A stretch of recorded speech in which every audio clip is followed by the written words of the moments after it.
Shalom ടിവിയുടെ എല്ലാ പ്രേക്ഷകർക്കും a journey with face of the faceless എന്ന പ്രോഗ്രാമിലേക്ക് സ്വാഗതം. ഇതൊരു യാത്രയാണ്. ഭാരതത്തിലെ പ്രഥമ വനിതാ രക്തസാക്ഷി സിസ്റ്റർ റാണി മരിയയുടെ ജീവിതത്തിലൂടെയുള്ള ഒരു യാത്ര. സിസ്റ്റർ റാണി മരിയയുടെ കഥ വളരെ ഹാർട്ട് ടച്ചിങ് ആയിട്ടുള്ള സ്റ്റോറിയാണ്. വൈ കാൻറ്റ് ഐ ഡു, എന്തുകൊണ്ട് ഇതൊരു സിനിമയാക്കിക്കൂടാ? വിൻസിനെ കണ്ടു കഴിഞ്ഞപ്പോൾ ഞാൻ വിൻസിനോട് ചോദിച്ച ഒറ്റ ചോദ്യമുണ്ട്, ആർ യു ഫെയ്ത്ത്ഫുൾ? മധ്യപ്രദേശിലെ ഇൻഡോർ ഉദയ്പൂർ കേന്ദ്രീകരിച്ച് പ്രവർത്തിച്ചിരുന്ന ഫ്രാൻസിസ്കൻ സിസ്റ്റർ 1995 ഫെബ്രുവരി 25 സിസ്റ്റർ അതിദാരുണമായി കൊല്ലപ്പെടുന്നു. ഇന്ന് 28 വർഷങ്ങൾക്കിപ്പുറവും സിസ്റ്ററിന്റെ ജീവിതം ഒരു സിനിമയാക്കി മാറ്റിയിരിക്കുകയാണ്.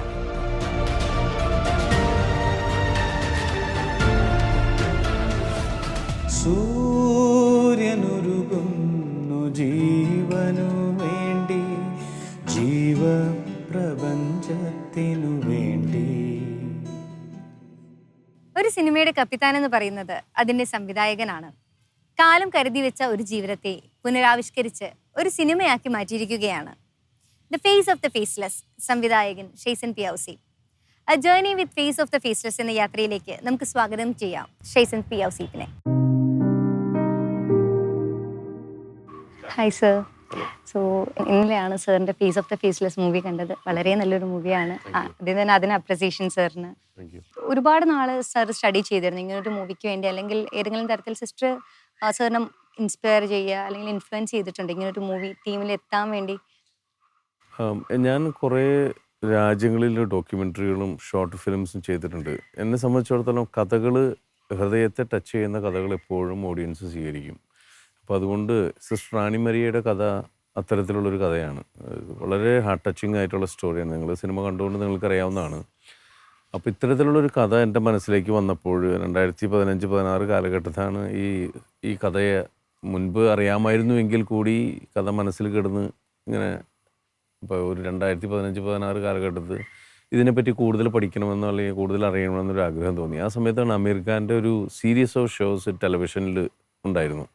അപ്പോൾ അതിലൊരു എപ്പിസോഡ് ഈ കഥയായിരുന്നു, സിസ്റ്റർ റാണി മരിയയെ പറ്റി.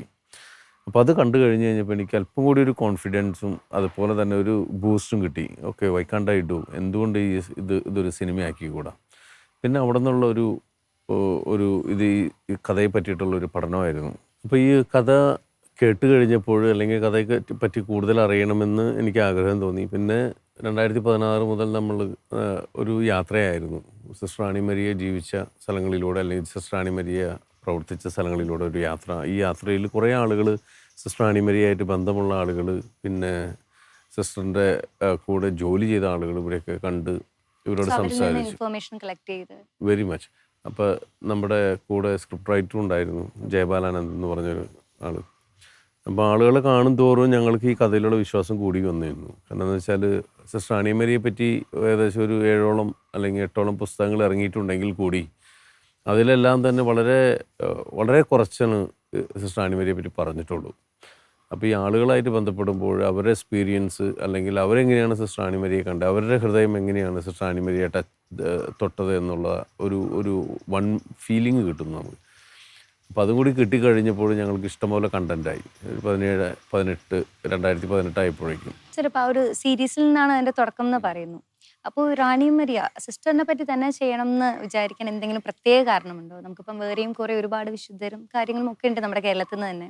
സോ സിസ്റ്റർ തന്നെ മതി അല്ലെങ്കിൽ സിസ്റ്ററിൻ്റെ സ്റ്റോറി തന്നെ ചെയ്യണം എന്ന് വിചാരിക്കാൻ എന്തെങ്കിലും പ്രത്യേക റീസൺ എന്തെങ്കിലും?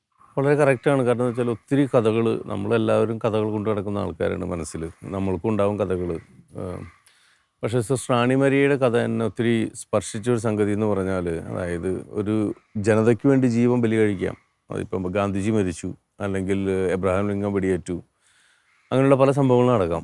പക്ഷേ ഇതിന് ശേഷം ആ ഘാതകനോട് ക്ഷമിക്കുന്ന ഒരു അമ്മ, അതെനിക്ക് തോന്നണേ നമ്മുടെ കേൾക്കാത്തൊരു കഥ പോലെയാണ്. കേട്ടിട്ടുണ്ടെങ്കിൽ കൂടി തന്നെ ഇത് അപൂർവങ്ങളിൽ അപൂർവമായൊരു കഥ. അത് ക്രിസ്ത്യാനിറ്റിയെ സംബന്ധിച്ചിടത്തോളം ഞാൻ പറയുന്ന ഒരു പില്ലറാണ് ക്ഷമ എന്ന് പറയുന്നത്. അതായത് ഒരു നെടുന്തൂണാണ് ക്ഷമ. ആ ക്ഷമയുടെ അങ്ങേയറ്റമാണ് ആ കുടുംബം അല്ലെങ്കിൽ ആ ഘാതകനോട് കാണിച്ചിരിക്കുന്നത്. തീർച്ചയായും നമുക്ക് ആ സിനിമ കാണുമ്പോൾ തന്നെ തോന്നുന്നുണ്ട് എങ്ങനെയാണ് അവർക്കത് ക്ഷമിക്കാൻ തോന്നിയതെന്ന്. അപ്പോൾ അതാണ് അത് ആ ഒരു ആസ്പെക്റ്റ് തന്നെ ഒത്തിരി അട്രാക്ട് ചെയ്തു. സർ എങ്ങനെയാണ് വിൻസി അലോഷ്യസിലോട്ട് എത്തുന്നത്? ഒരു പെർഫെക്റ്റ് കാസ്റ്റിംഗ് എന്ന് തന്നെ പറയാം. നമുക്ക് സിസ്റ്ററിനുമായിട്ട് ഒരുപാട് സാമ്യമുണ്ട് വിൻസിക്ക്. എങ്ങനെയാണ് വിൻസിയിലോട്ട് എത്തുന്നത്? വിൻസിയിലോട്ട് എത്തുന്നത് ആദ്യം എൻ്റെ മനസ്സിൽ പല പല രൂപങ്ങൾ വന്നു. ഞാൻ മലയാളത്തിലുള്ള ഒട്ടുമിക്ക മികച്ച നടികളുമായിട്ട് ഇതിനെ സംഭാഷണങ്ങൾ ചെയ്തു. ഇപ്പോൾ പലരും കുറച്ച് പേര് വില്ലിങ് ആയി, കുറച്ച് പേര് ഡേറ്റിൻ്റെ ഒരു പ്രോബ്ലം ഉണ്ടായി. അങ്ങനെ നിൽക്കുമ്പോഴാണ് പക്ഷെ എൻ്റെ മനസ്സുകൊണ്ട് ഞാൻ ഡിസ്കസ് ചെയ്ത അല്ലെങ്കിൽ ഞാൻ അപ്രോച്ച് ചെയ്ത ആക്ടേഴ്സ് ഒന്നും ഈ സബ്ജക്റ്റുമായിട്ട് പൊരുത്തപ്പെടാൻ പോകില്ല എന്നുള്ളൊരു ആന്തരികമായിട്ട് എന്നോട് പറയുന്നുണ്ടായിരുന്നു. ഓക്കെ. പിന്നെ വിൻസിനെ കണ്ടു കഴിഞ്ഞപ്പോൾ ഞാൻ വിൻസിയോട് ചോദിച്ച ഒറ്റ ചോദ്യമുണ്ട്, വിൻസി ആർ യു ഫെയ്ത്ത്ഫുൾ, ഒരു വിശ്വാസിയാണോ എന്ന് ചോദിച്ചു. അപ്പോൾ അന്ന് തന്നെ വിൻസിനെ ഇത് ചെയ്തു. പിന്നീട് വിൻസി ഒത്തിരി വർക്ക് ചെയ്തു. അതായത് കഥയിലൂടെ പോയി അല്ലെങ്കിൽ കഥ വായിച്ചു, ഇതിൻ്റെ വർക്ക്ഷോപ്പുകളിലൊക്കെ പങ്കെടുത്തു. ഈ കഥയെപ്പറ്റിയുള്ള കൂടുതൽ ഡയലോഗുകളും പുള്ളിക്കാരത്തേക്ക് ഹിന്ദി അറിയാത്തതാണ്. പക്ഷെ എങ്കിൽ കൂടി രാത്രികളിൽ കുത്തിരുന്ന് ഹിന്ദി പഠിച്ച് പിറ്റേ ദിവസത്തെ ഷൂട്ടിന് എല്ലാം റെഡി ആയിട്ട് വന്നു. അപ്പോൾ ഒരു നല്ലൊരു പ്രിപ്പറേഷൻ വിൻസിയുടെ ഭാഗത്തുനിന്നുണ്ടായിരുന്നു.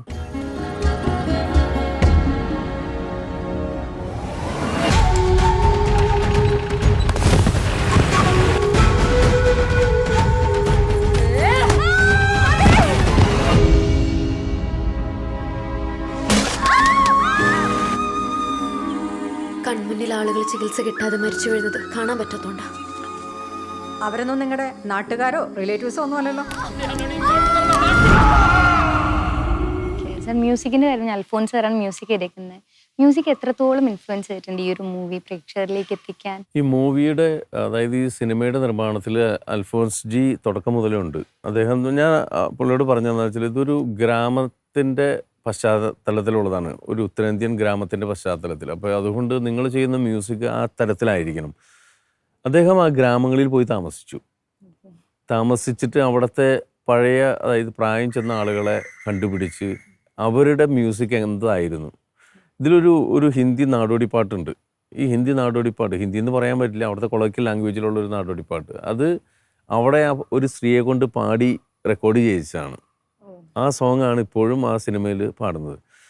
അപ്പോൾ അത്രമാത്രം പുള്ളി ശ്രദ്ധ അതിൽ കൊടുത്തിട്ടുണ്ട്. അതുകൊണ്ട് ഇന്ന് സിനിമ കാണുന്ന എല്ലാവരും, എനിക്ക് തോന്നുന്നത് ഡയറക്ടർ വന്ന് അപ്രീഷിയേറ്റ് ചെയ്യുന്നതിന് മുൻപ് പറഞ്ഞു മ്യൂസിക് കലക്കനായിരിക്കും.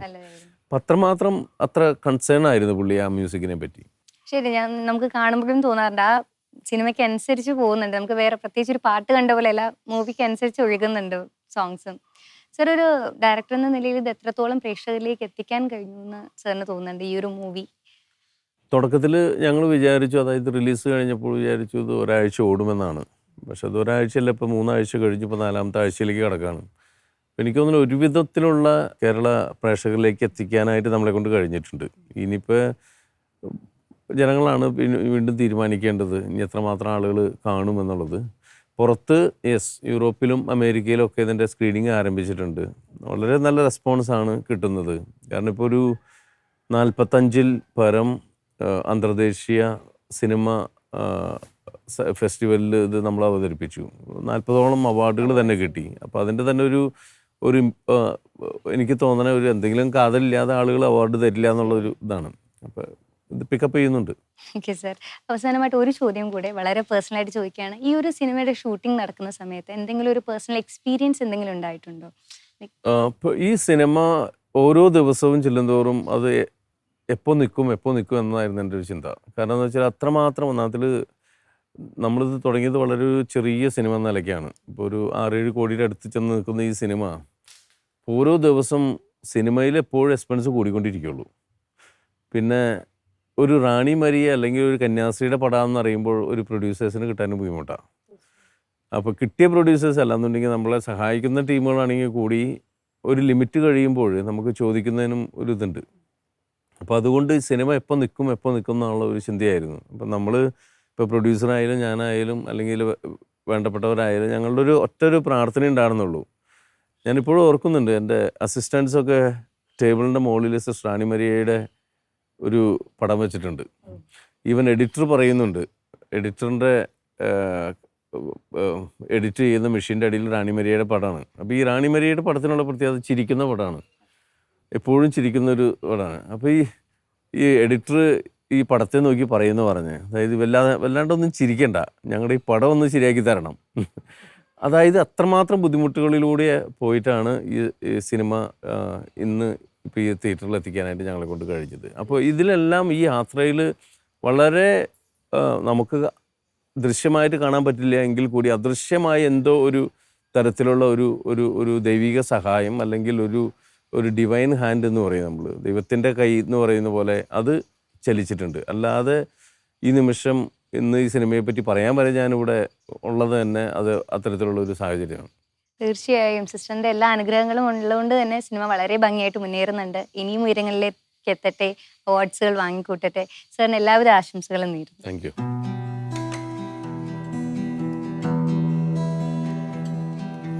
സൂര്യനുരുകുന്നു ജീവനു വേണ്ടി, ജീവപ്രപഞ്ചത്തിനു വേണ്ടി. ക്രിസ്മസിന്റെ ഈ യാത്ര ഇന്ന് എത്തി നിൽക്കുന്നത് അൽഫോൻസേറിന്റെ വീട്ടിലേക്കാണ്.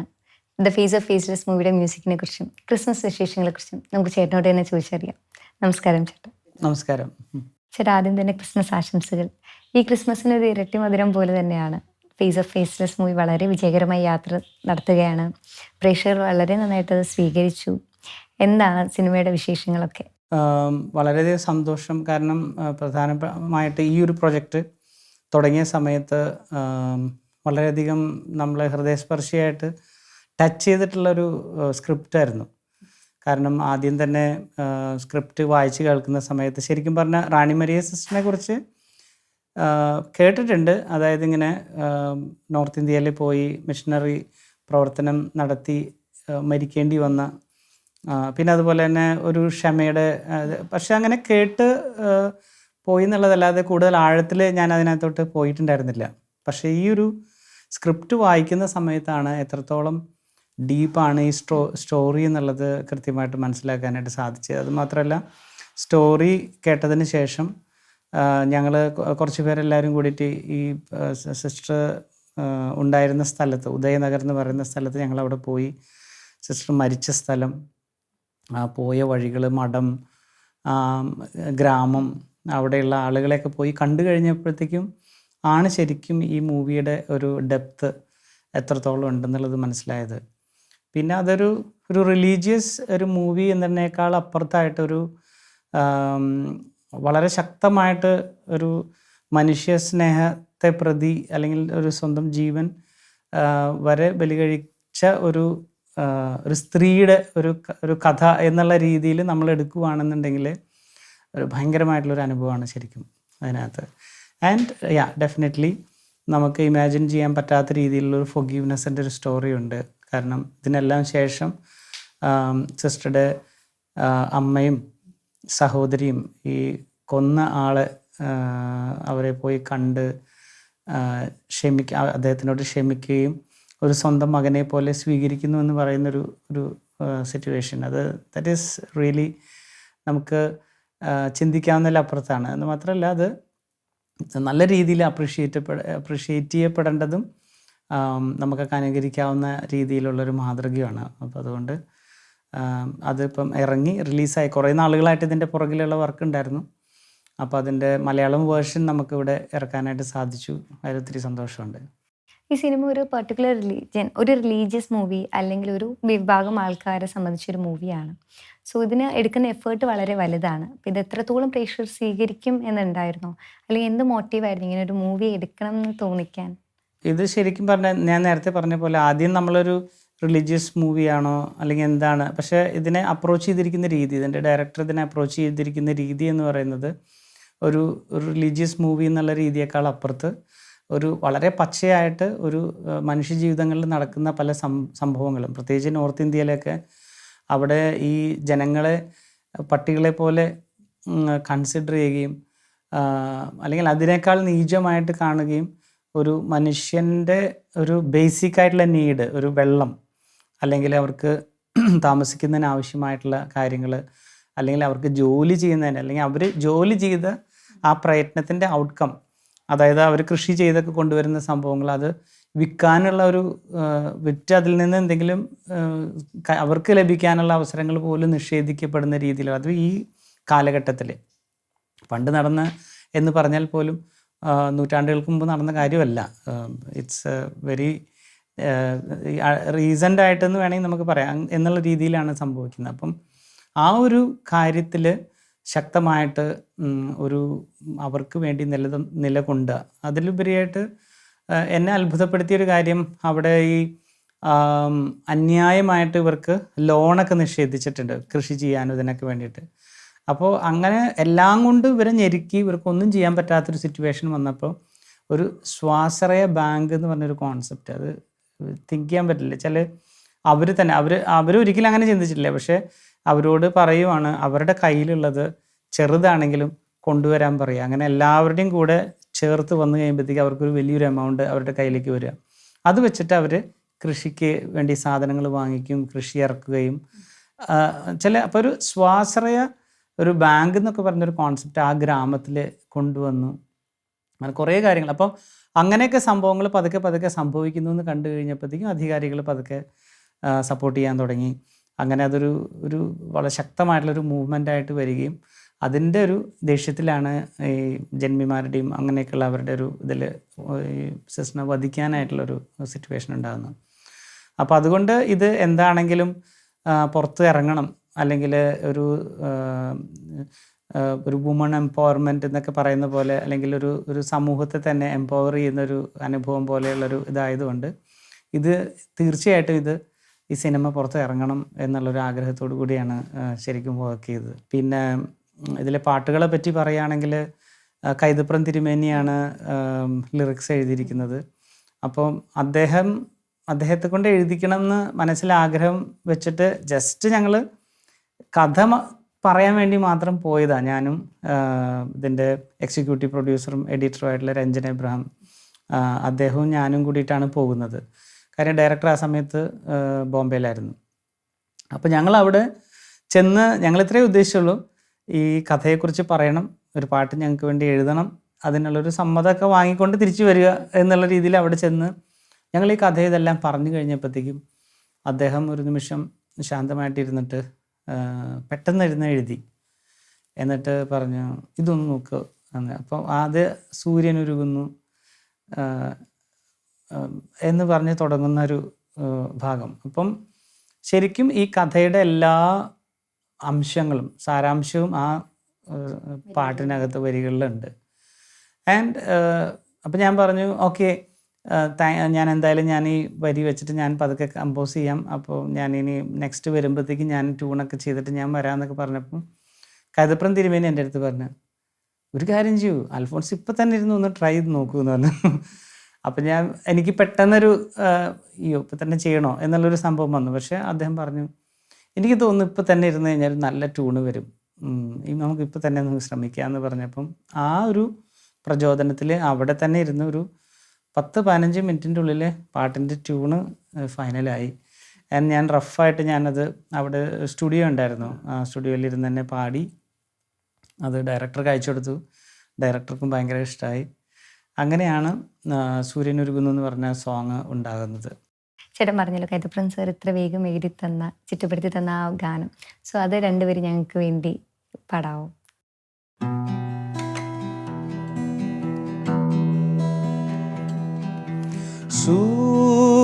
സൂര്യനുരുകുന്നു ജീവനു വേണ്ടി, ജീവപ്രപഞ്ചത്തിനു വേണ്ടി, പ്രപഞ്ചനാഥനു വേണ്ടി, പ്രപഞ്ചനാഥനു വേണ്ടി. നേടാനില്ലാതെ നഷ്ടപ്പെടാനില്ലാതെ മെഴുതിരിയുരുകുന്നു, ജീവൻ സമർപ്പണം ചെയ്യുന്നു ഞാനുമെന്നാഥനു വേണ്ടി. നേടാനില്ലാതെ നഷ്ടപ്പെടാനില്ലാതെ നഷ്ടപ്പെടാനില്ലാതെ സൂര്യനുരുകുന്നു ജീവനു വേണ്ടി, ജീവപ്രപഞ്ച സ്നേഹത്തിനു വേണ്ടി.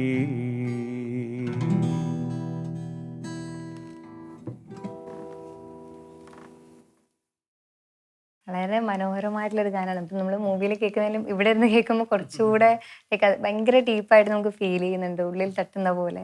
സോ ഒരുപാട് സന്തോഷം സാർ ഇങ്ങനെ നല്ലൊരു മ്യൂസിക് തന്നതിന്. ഈ സിനിമ ചെയ്യാൻ തുടങ്ങി കഴിഞ്ഞപ്പോഴത്തേക്ക് എൻ്റെ ലൈഫിൽ, പേഴ്സണൽ ലൈഫിലെ പല കാര്യങ്ങൾക്കും ഞാൻ സിസ്റ്ററിൻ്റെ അടുത്ത് ഞാനിങ്ങനെ പറയും, സിസ്റ്ററെ കാര്യങ്ങൾ പ്രശ്നമുണ്ട്, ഒന്ന് ശരിയാക്കി തരണം. അപ്പോൾ അതൊക്കെ ഒരു ഇടപെടൽ എനിക്ക് ഫീൽ ചെയ്തിട്ടുണ്ട്, ഒരു ദൈവികമായിട്ടുള്ളൊരു ഇടപെടൽ എനിക്ക് ഫീൽ ചെയ്തിട്ടുണ്ട്. അപ്പോൾ ഈ ഒരു സിനിമ ചെയ്തത് കൊണ്ടാണ് എനിക്ക് കൂടുതൽ സിസ്റ്റർ റാണി മേരി അടുത്തറിയാനായിട്ട് സാധിച്ചതും അങ്ങനെ ഒരു ഡീപ്പർ ലെവലിൽ, ഒരു സ്പിരിച്വൽ ലെവലിലും ഇങ്ങനെ പ്രാർത്ഥിക്കാനും പല കാര്യങ്ങൾ പറയാനും ഒക്കെ ഉള്ളൊരു ഫ്രീഡം ലഭിച്ചത്. ക്രിസ്മസിന്റെ യാത്ര ഇവിടെ അവസാനിക്കുന്നില്ല. ഇനി നമ്മോടൊപ്പം ഇത്രയും നേരം സ്പെൻഡ് ചെയ്ത അൽഫോൻസ് ചേട്ടൻ, ദ ഫേസ് ഓഫ് ഫേസ്ലെസ് മൂവിയുടെ വിശേഷങ്ങളും മ്യൂസിക്കിന്റെ വഴിയും ഒക്കെ നമുക്ക് പരിചയപ്പെടുത്തിയ ചേട്ടനും അതോടൊപ്പം ചേട്ടൻ്റെ കുടുംബത്തിനും 1000 ക്രിസ്മസ് ആശംസകൾ നേരുന്നു. Thank you so much. Thank you ചേട്ടൻ.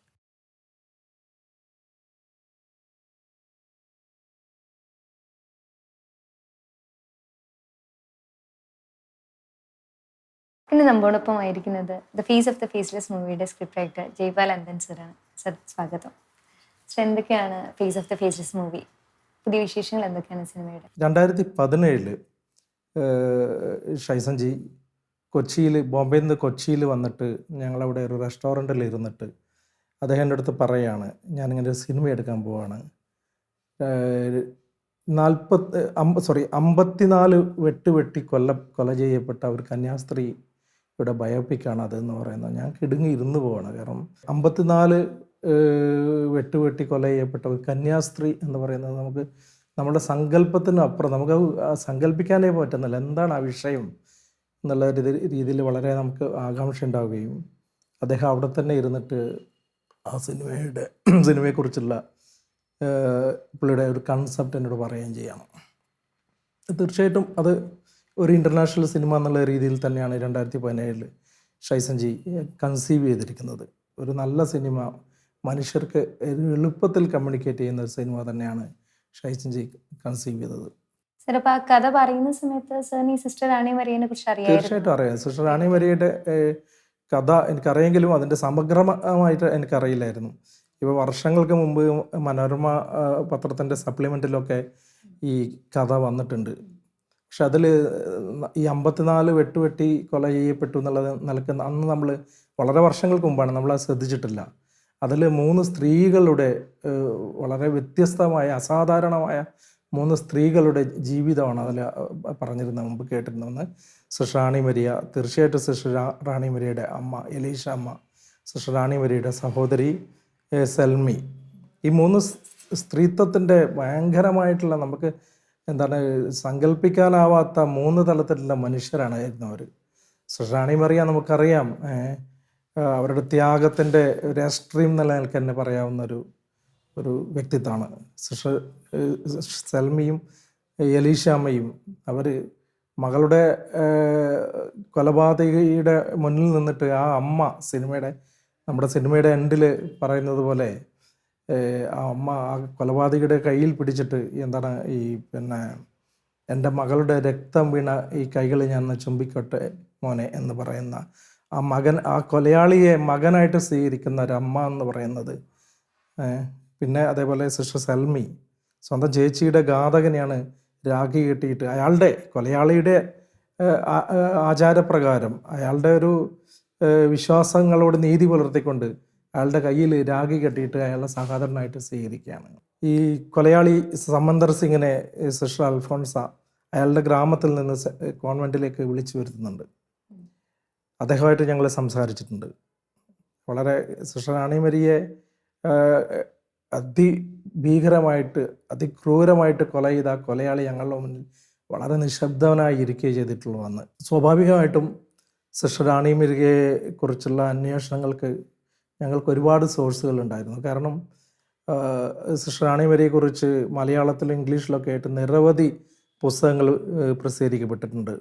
പിന്നെ ലോകത്തെമ്പാടുമുള്ള നിരവധി ഡോക്യുമെൻ്ററി ചലച്ചിത്രകാരന്മാർ സിസ്റ്റർ റാണി മരിയയെ പറ്റി ഡോക്യുമെൻ്ററികൾ എടുത്തിട്ടുണ്ട്. കുറേ ഈ കഴിഞ്ഞ 28 വർഷങ്ങൾക്കിടയിൽ ഇതൊക്കെ സംഭവിച്ചിട്ടുണ്ട്.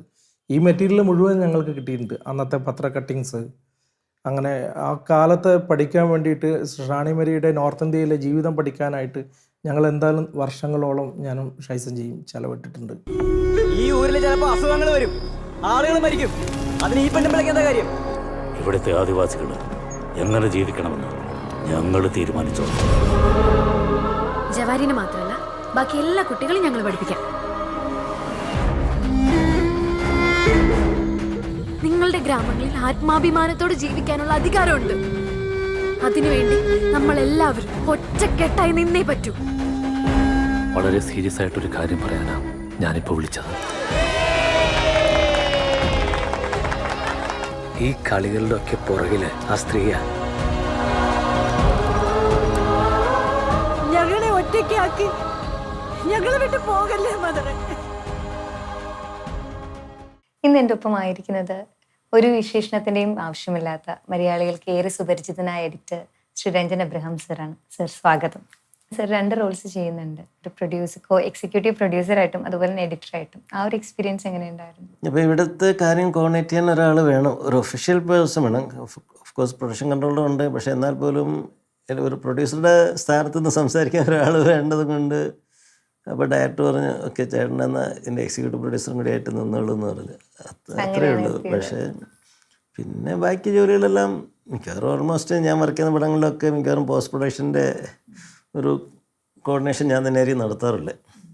പിന്നെ ഇതിനകത്ത് കുറച്ച് കൂടുതൽ റെസ്പോൺസിബിലിറ്റി വേണ്ടി വന്നെന്ന് മാത്രം. അപ്പോൾ ഈ പടം ഒത്തിരി സ്ട്രെയിൻ ചെയ്ത് ഷൂട്ട് ചെയ്ത ചിത്രമാണ്. കാരണം മഹാരാഷ്ട്രയുടെ ബോർഡറിൽ കണ്ടാല എന്ന് പറഞ്ഞ സ്ഥലത്താണ് ഈ ആദിവാസി ഗ്രാമം ഉണ്ടായിരുന്നത്. ഒറിജിനൽ ഗ്രാമം തന്നെയായിരുന്നു, അല്ലാതെ നമ്മൾ സെറ്റിട്ടതൊന്നുമല്ല. അപ്പോൾ അങ്ങോട്ടുള്ള യാത്ര താമസ സ്ഥലത്ത് കൊണ്ട് 40-50 കിലോമീറ്റർ ദൂരെയാണ്. കറക്റ്റ് നല്ല റോഡില്ല. പിന്നെ വഴി തീർന്നിടുന്ന് പിന്നെയും 2 കിലോമീറ്ററിൽ കൂടെ നടന്നു പോകണം വൺ റോഡിൽ കൂടെ. അപ്പോൾ എക്യുപ്മെൻറ്റ്സൊക്കെ എടുത്തുകൊണ്ട് എത്തിക്കുക. 10-25 ആൾക്കാർ അഭിനയിക്കുന്നവരുണ്ട്, മറ്റ് ടെക്നീഷ്യൻസുണ്ട്. 45 ഡിഗ്രി കൂടെ ചൂടുണ്ട്, ഒരു ടോയ്ലറ്റ് ഫെസിലിറ്റീസ് ഇല്ല. അപ്പോൾ ഒത്തിരി ഫീമെയിൽ ആർട്ടിസ്റ്റുകളൊക്കെ ഉണ്ടായിരുന്നതാണല്ലോ. അപ്പോൾ അതിൻ്റെയൊക്കെ ഒരു ബുദ്ധിമുട്ട് ഒത്തിരി സഹിച്ചു. പക്ഷേ എല്ലാവരും ഒറ്റ മനസ്സായിട്ട് ഈ പടം വർക്ക് ചെയ്യുന്നു എന്നുള്ളതാണ് ഏറ്റവും വലിയ സന്തോഷമുള്ള കാര്യം. അത് എനിക്കതിലേറ്റവും സന്തോഷിച്ചത് എൻ്റെ സ്ക്രിപ്റ്റ് വായിക്കുമ്പോൾ തൊട്ട് വായിച്ച് കേട്ടപ്പോൾ മുതൽ ഇതിൽ വർക്ക് ചെയ്യുന്ന എല്ലാവരും വളരെ ആവേശപൂർവ്വം ഈ പടം വർക്ക് ചെയ്തവരാണ്. ഇതിനെ നന്നായിട്ട് കൊണ്ടുവരണം, ഇതിനൊരു ഭയങ്കര ഒരു ഇൻ്റർനാഷണൽ സ്റ്റാൻഡേർഡിൽ നമുക്ക് ചെയ്യണം, ഇതൊരു വലിയൊരു മൂവിയായി മാറ്റണം എന്നുള്ള ആഗ്രഹത്തിൽ വർക്ക് ചെയ്തവരാണ് ഈ പടത്തിൽ വർക്ക് ചെയ്തത്. അതാണ് ഏറ്റവും വലിയൊരു സന്തോഷം ഉണ്ടായിരുന്ന കാര്യം.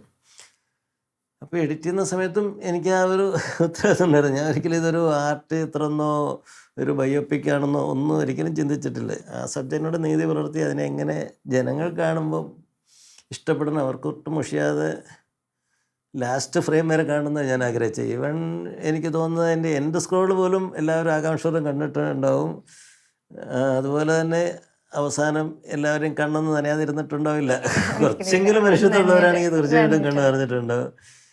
ഈവൻ ആ സ്ക്രോൾ ടൈറ്റിൽ സിസ്റ്ററെ വാഴ്ത്തപ്പെട്ടവളെ പ്രഖ്യാപിക്കുന്ന ആ ചടങ്ങും അവസാനം ലാസ്റ്റ് ആ സിസ്റ്ററുടെ സ്റ്റാച്യൂയിലേക്കുള്ള ട്രാവലിംഗ് ഷോട്ട് കാണുമ്പോഴേക്കും നമ്മുടെ മനസ്സിലൊരു വിങ്ങലുണ്ടാവുമെന്നാണ് എനിക്ക് തോന്നുന്നത്. അങ്ങനെ ഒത്തിരി സ്ട്രഗിൾ ചെയ്ത് ലാസ്റ്റ് മിനിറ്റ് എല്ലാ കാര്യവും കറക്റ്റായിട്ട് വന്നു എന്നുള്ളതാണ് ഒരു ഭാഗ്യം ഈ പടത്തിനുണ്ടായത്. അത് ഞാൻ സിസ്റ്റർ റാണിമേരിയോട് ഞാൻ ദിവസം പറയാറുണ്ട്,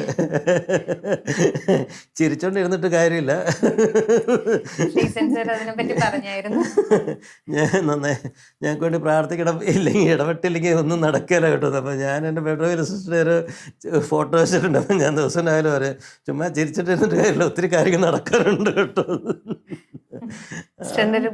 തീർച്ചയായിട്ടും ഉണ്ടെന്നാണ് ഞാൻ വിശ്വസിക്കുന്നത്. തീർച്ചയായും ഞങ്ങളും ആദ്യം ഈ പോസ്റ്റർ കാണുമ്പോൾ ലൈക്ക് ഒരു ക്രിസ്ത്യൻ മൂവി എന്ന രീതിയിലാണ് ഞങ്ങളും കയറിയത്. പക്ഷെ കണ്ടു കഴിഞ്ഞപ്പോഴാണ് ആ സിസ്റ്റർ എത്രത്തോളം നമ്മളെ ഇൻഫ്ലുവൻസ് ചെയ്യാൻ പറ്റുന്നത് നമുക്കത് കണ്ണു നിറയാണ്ട് ഇറങ്ങാൻ കഴിയില്ല. ഒരു സിനിമ കാണുന്ന ഒരാൾക്ക് വളരെ നല്ലൊരു മികച്ചൊരു മൂവി എന്ന് തന്നെ പറയാം. ഒരുപാട് വിജയത്തിലേക്ക് സിനിമ എത്തട്ടെ. ഓസ്കാർ ലെവലും നമ്മുടെ കേരളത്തിൽ നിന്നുള്ള സിസ്റ്റർ റാണിമേരി ഓസ്കാർ ലെവൽ വരെ എത്തട്ടെ എന്നും പ്രാർത്ഥിക്കുന്നു. സാറിനും സാറിന്റെ കുടുംബത്തിനും ഹൃദയം നിറഞ്ഞ ക്രിസ്മസ് ആശംസകൾ. Thank you so much.